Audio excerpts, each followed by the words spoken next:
the most optimistic man about Manchester City's title challenges, Micah Richards. Is it still on, Micah? Still on, Are there twists and turns to come? Jamie, it's still on. I mean, I've been saying twists and turns. Spoken yet. I've been saying it all season. I always think they're twists and turns. And we just you know better than anyone. Yeah, you saw one of the greatest. 2012, I did think... you know, there's moments in the season, isn't there? And it feels like Arsenal... Like, for example, the game against West Ham for Arsenal. Yes, correct. But City's moment against Everton, I was thinking, is that going to be a point gained, or are they going to look at that game and think... Because I was thinking that's going to... When you play for Man City, historically, going to Everton's always one of the hardest games, just the atmosphere. But then I looked at all the stats before that game, and Man City have done so well, so I thought they'd get over that game. And then I looked at Bournemouth, Man City going to that was going to be their hardest game. And then to draw against Everton and what happened with Arsenal, West Ham, you just think that could be the title there. But it's not over. I'm telling you now, there's still twists and turns. Arsenal have got to go to Palace at the end of the season. And I know they've got the European Cup final, I think 3 days later, but those games are never easy. I think the tension's going to be there, and I can't wait. The thing is, there might well be twists and turns, but they might not necessarily go in Manchester City's favour. Although they've both made a lot of changes for this game, Jamie, nothing is straightforward when you factor in all the outside noise and what's at stake. No, absolutely. And you see both sides have obviously made big changes.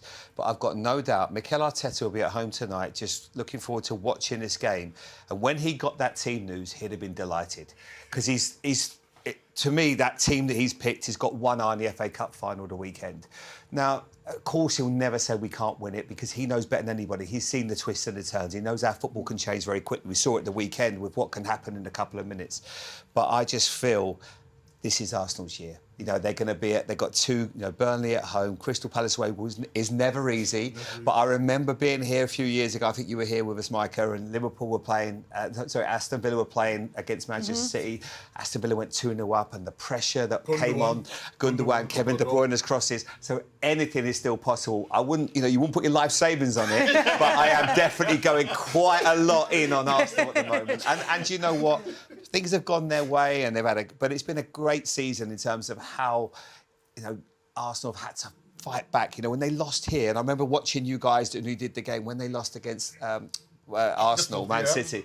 I was like, nah, I don't see how they recover from this, but they have, and they've shown real resilience. Quickly before Declan Rice, the shot was, it's not over. Yeah. It was just a fantastic shot, wasn't it? Yeah. But let's see. Let's see.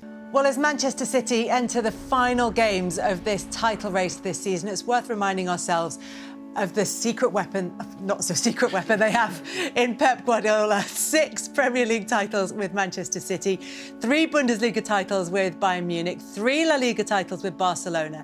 In his 17 full seasons as a head coach in the top flight, he has never gone back-to-back seasons without winning a league title. This might be the season that happens. But is it because... You're telling me there's hope, girls. And what I'm telling you is it because of this secret weapon that Manchester City will feel that they do, to keep going on with your Dumb and Dumber reference, that they do feel like there is a chance? Yeah, I think when you've got the players that you have and the manager and all his stats, it points in a direction of doing it. And I keep going back to the Everton game, that's potentially where they lost it. But when you've got him at the helm, you always believe. The thing I've noticed about Pep, over the last probably 3 months, he seems really, really relaxed. Normally, coming May time, he's a bit more intense, but even when he's doing, come on hammers and all that sort of thing. You irons, you mean? Well, the irons, hammers, it's the same thing. Do you think, I mean, there's lots of rumours, do you think he'll still be here next year? I hope so, because I think he's just been unbelievable for the Premier League. And his first season, when he finished, was it 4th or 5th in his first season? And then everyone was talking about, can he play that style in the Premier League? He's done the inverted fullbacks, he's done the false 9, he's entertained us, and he's brought great football to the Premier League. So I pray, and not only, look at the battle he used to have with Klopp. Them pushing each other, that sort of rivalry was outstanding. And I just feel for Man City, for the fans, everyone connected to the club, would love him to stay. And what's interesting about this is if it were to be Pep Guardiola's last season, then there's a lot of noise and speculation, and it feels as though Nobody really knows the answer to this one, maybe excepting Pep Guardiola and some of the City hierarchy. But if it were to be this season that was the last one, there's a handing of the baton to his former assistant, Mikel Arteta. Yeah, and he's also been his nemesis, hasn't he? I mean, he's had to work so hard. If he does get over the line, I'm sure to a certain extent he will thank Pep Guardiola because he's had to push him and they've had to find different ways to do it. So, yeah, it will be fascinating to see. And whatever happens, Pep will be one of the greats in world football. He's changed football to a certain extent, and I don't want to talk about his obituary too early because he might still be here next year because he obviously loves the club. He wants to improve, and they've backed him. They brought in Semenyo and Gay, and I'm sure they'll do the same again in the summer.